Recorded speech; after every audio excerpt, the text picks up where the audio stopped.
Hi everyone. A few people have been asking for updates on our Rotary Valve E36 3 Series, so here's a video on just that. We typically haven't talked through what's happening, so finally getting to make that video.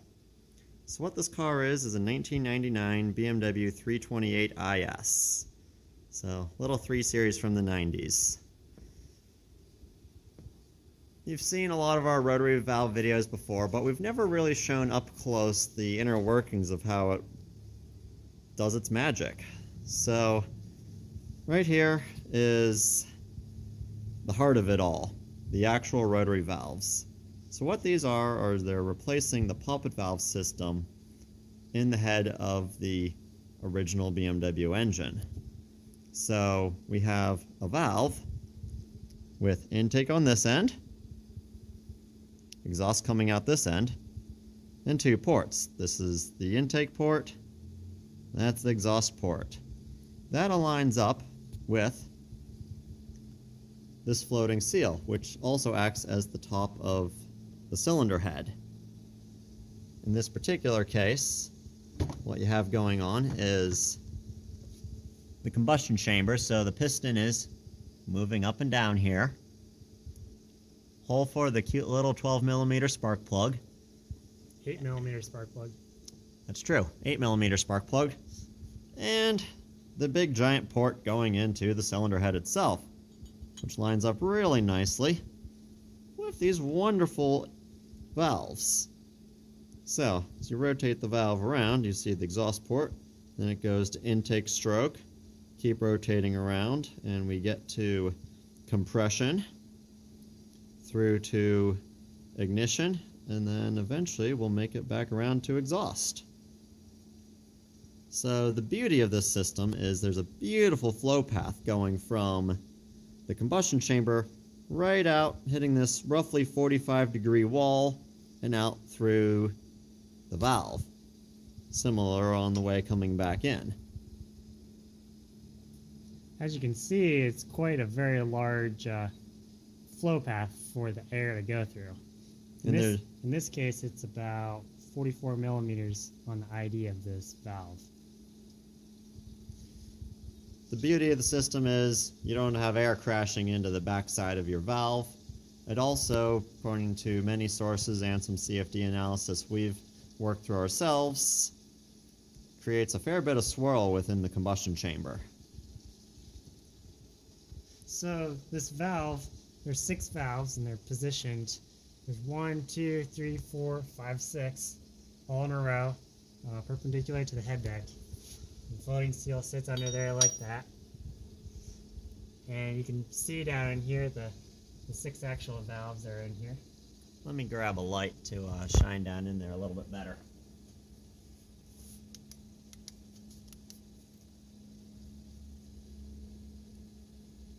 So, well, forget the light. Valve 1, 2, 3, 4, all the way on back to 6, because this is an inline 6 engine. These valves are perpendicular to the crankshaft, and they're spinning at half crankshaft speed, because it's still a 4-cycle engine. The head basically consists of a large aluminum block, kind of see it right down in there next to the head bolt, that spans the entire length of the deck of the head. That's what holds everything together, using the factory head stud locations and a factory head gasket underneath it. The valves themselves are supported by some large ball bearings, one on this side, one on the other side, and then backing the ball bearing on the exhaust side is what we call an exhaust seal, which is just a rotary shaft seal, something you can pick up off a McMaster car. A good majority of the small hardware components in this project were sourced from McMaster. Similarly, on our intake side, where the fuel injector is right there, we have a rotary shaft seal inside this aluminum piece, of which the clear acrylic block is both glued and bolted to. There is a number 40 roller chain spanning the entire length of the engine, as you can see.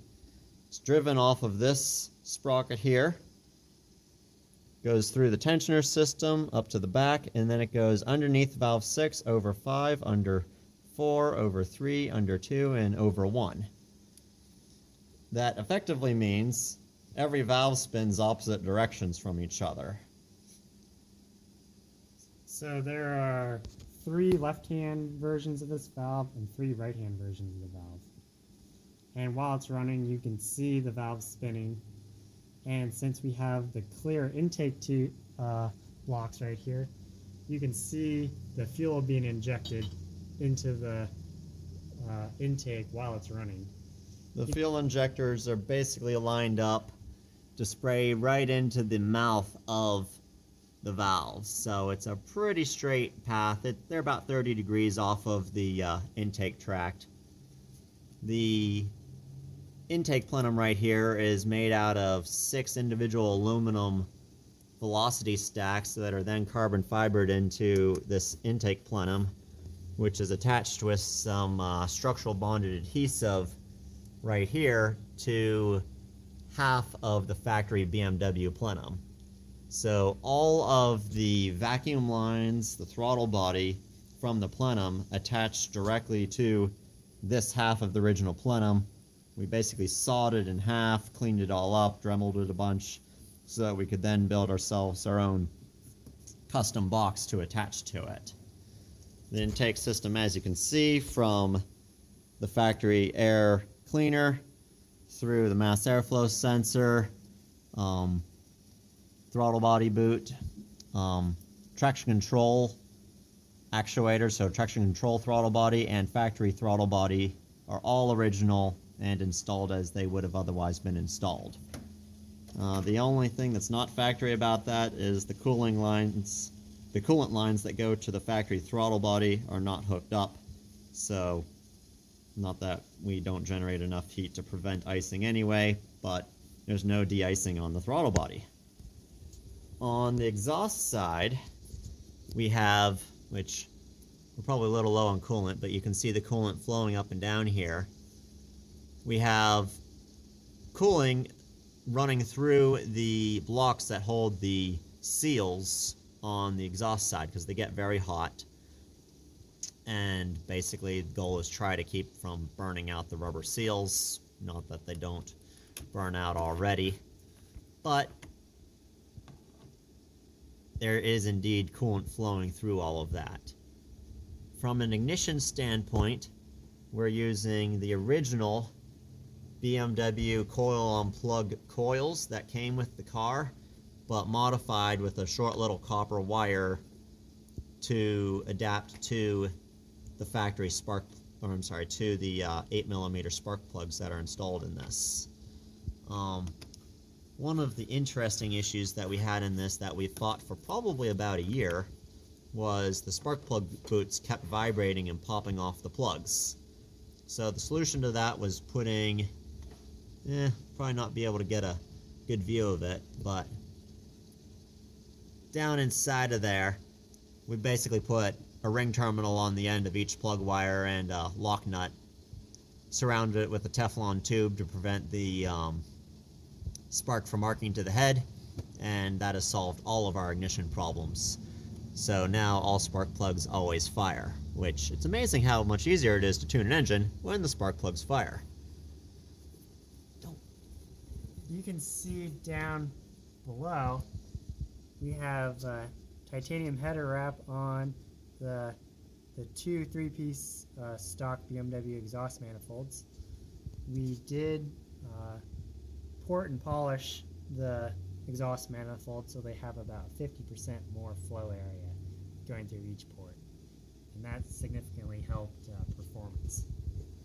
Similarly, you can also see the oiling system on the top of each floating seal. So when you have a multi-cylinder rotary valve engine without a enclosed head, you need to prevent intake vacuum having a giant intake vacuum leak. So the top seals prevent that from having a leak between cylinders. Those are the 6 bronze pieces on top of the rotating valves. We have 6 little needle valves to control oil flow rate to each of the top seals. So basically it's a constant and very slight oil drip feed to the valves to help lubricate it such that they don't have seizures. Not that it's really needed, but we would rather be safe than sorry on that particular front.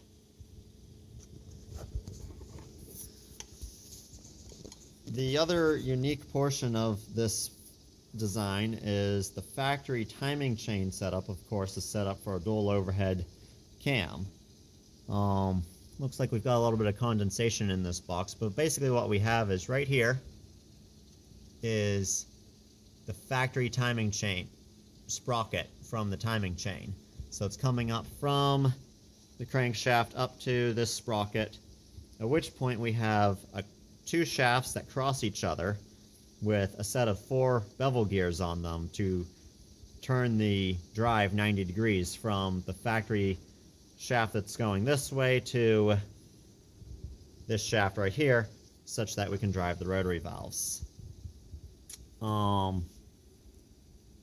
got the remounted the stock camshaft position sensor and hooked up what was the high pressure oil feed to the dyno system to flood the gearbox with oil. Right, so the original head had 2 oil ports that flowed up to the head to lubricate the camshafts and basically the valve train assembly. But instead, those are all blocked off, so no oil comes up through the block into there. The only oil return in this engine is through the original Vanos oil feed, which is a 60 psi or so feed. Right down in here goes to a little distribution manifold. We've got a little pressure gauge on it, and we have a couple outputs. One of them goes to this needle valve, which knocks down the pressure for the feed to the top seals, and then the rest of it dumps out of this oil line, comes around, dumps into the gearbox right here. The thermostat and cooling system is another point of interest. Had to replace the thermostat housing with an aluminum one because we managed to take a hammer to our plastic one and break it off. The thermostat has been replaced with the coldest one that's really available for an E36. The mounting position of our cam position sensor necessitated that we cut a little bit off of each fan blade, so every fan blade is half an inch shorter than it was originally. If you listen closely and hear a humming in this in the background of this video, what you're listening to is the electric water pump. So we had probably a good year's worth of trying to figure out how to keep coolant in this engine. Basically, every time we would run it, since we had changed a lot of the flow characteristics of the head and where coolant was flowing, we had to reconfigure it such that it wouldn't just try to pump coolant out of the expansion tank. So every time we would start it up, it would pump coolant out of the expansion tank and onto the ground as opposed to through the engine. The solution ended up being mounting an electric water pump in the system to pump coolant backwards and removing the impeller off of the stock pump. It doesn't cool very well. We probably get about 5 minutes of runtime in before it starts trying to boil your coolant off. We also have a exhaust or a compression leak into our cooling system around our floating seals that seal the valves off. I'll explain that right here. So the stack up around this bronze seal, we have an O-ring groove, a coolant groove, and an O-ring groove. So on this side we have combustion pressure, of which we have 2 backup rings and an O-ring, sealing that between our cooling ring. So coolant flows through here all the way around this very fancy multi-contoured port all the way around. There's even a cute little hole that goes through that cools the area between the spark plug and the compression area of the cylinder head. But what we found is, since there's micro vibration this entire floating seal is moving up and down at probably half engine speed, that little vibration dithers and allows combustion gases to seep past the first O-ring and into the cooling system. As a result, we're currently working through that. I've gone and installed a little 15 psi pressure relief valve on the top of the expansion tank so that we stop blowing lines off the car, because it'll build 100 psi pretty darn quickly. At this point, I think we should probably show you starting the car up and kind of watch it idle. All electronic components, basically everything in this car is still stock other than the head. All of the emissions components are there, the catalytic converters still exist, anything that's vacuum operated still functions, vacuum boosted brakes. Stock ECU, stock sensors. Yeah, actually on the point of the ECU, we're using the factory Siemens ECU, but we've been using a piece of software called ROM Radar, which was developed by the Subaru community and then ported to the BMW community, specifically originally to start tuning the OBD2 E36s. So this software allows us to basically rewrite any table that is available in the engine, and then there's this little piece of software that somebody wrote to flash the Siemens MS41, MS42 ECUs.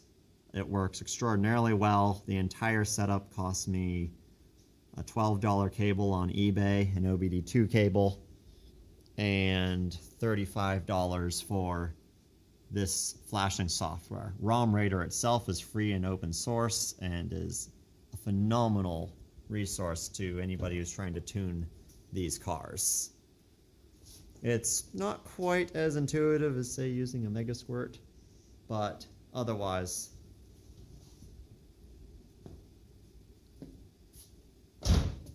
it's pretty good. So now we'll show you starting the car.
So there you have it.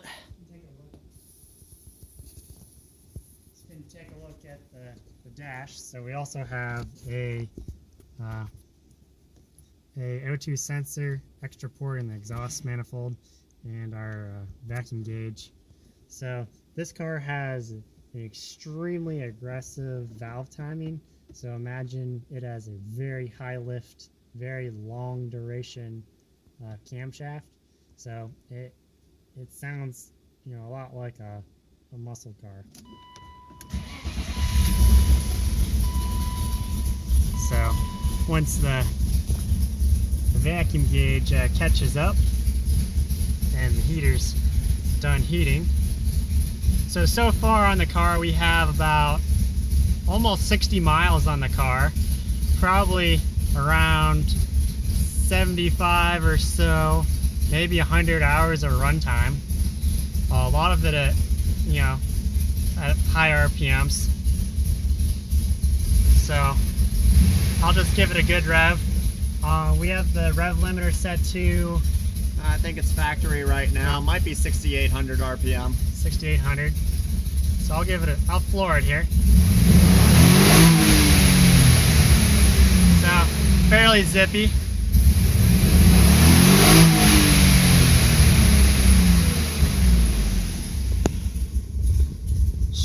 She'll idle really low. I mean, right now we're probably 300 RPM. We can reset that in the software. The stock idle speed's about 650. So, depending on how you advance the valves relative to the crankshaft, that changes how well it starts versus how much power you have at the top end. Right now we have it so it starts okay, but has really zippy at the top end. So it does not have any variable valve timing, it's just statically set, but we have a sprocket on the output of the gearbox that you can adjust.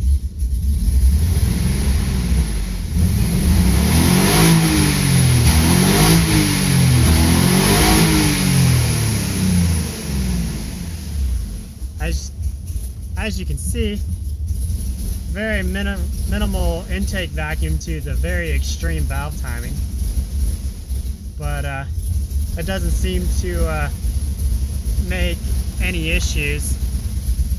We've run this without an intake manifold before, so kind of proves you don't really need any intake vacuum. A lot of fun to watch the fuel injectors spray into the tubes while it's running.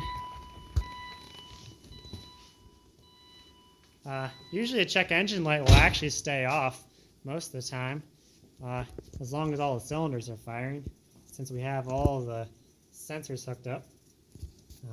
This is where you change the timing between the valves and the crankshaft. So it's just an expandable collet type sprocket that you can unbolt and readjust. Some other notes that we missed on the earlier part of this video. So it's a full custom cooling system, so there's a lot of return lines and our electric water pump down here. And we've also installed a custom breather versus what used to be underneath PCV valve system underneath the intake. One of the more impressive parts of this, alone from it just running and working, is the fact that it all fits underneath the hood. So it was a good day when we were able to shut the hood for the first time after reconfiguring some of the timing chain. So for all the work that went into this engine, we machined about half of the components ourselves, the smaller ones, on a mini mill.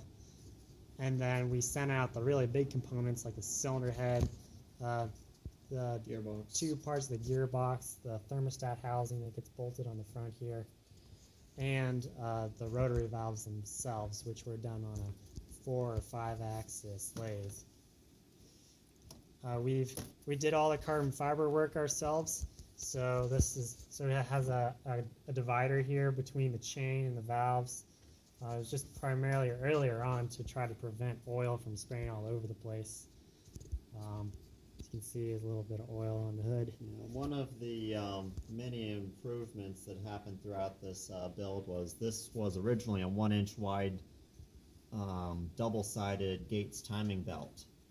And after we broke our 4th belt, which they were getting a little expensive, the decision was made that it was getting too hot and too much oil on it, which rubber does not like heat or oil, so we bit the bullet and switched to a timing chain route as opposed to the belt, and that has solved an immense number of problems. We no longer have issues with valve skipping or timing being just a little bit off. We pinned each individual sprocket to each valve, And having consistent timing among all the valves really improves the performance, as you would expect, because if you could picture having valve timing separate between every single cylinder, which in theory we have that adjustment for, it's not a good thing to be off. Another challenge in designing this was making this intake manifold fit, wrapping around the stock oil filter and making fit underneath the hood and accepting the 6 velocity stacks. So this is the rotary valve. So 1999 BMW 328 IS rotary valve project. Car has 163,000 miles on it or so. It ran very well when we acquired it in terms of performance. We did have the engine or the car dynoed on a Mustang style dyno back before we tore it all apart. Amazingly, it put out factory horsepower to the out of the crank, basically. So it was what, 174 horsepower at the rear wheels, which 100, yeah, 169 maybe. yeah. Which, when you do a 15% conversion rate, which is typical for a rear-wheel drive car on a Mustang dyno, that came out to exactly the factory 191 horsepower on the crank that this engine would have originally put out. It's a 5-speed manual. Otherwise, relatively stock car. Somebody upgraded the wheels somewhere in its past.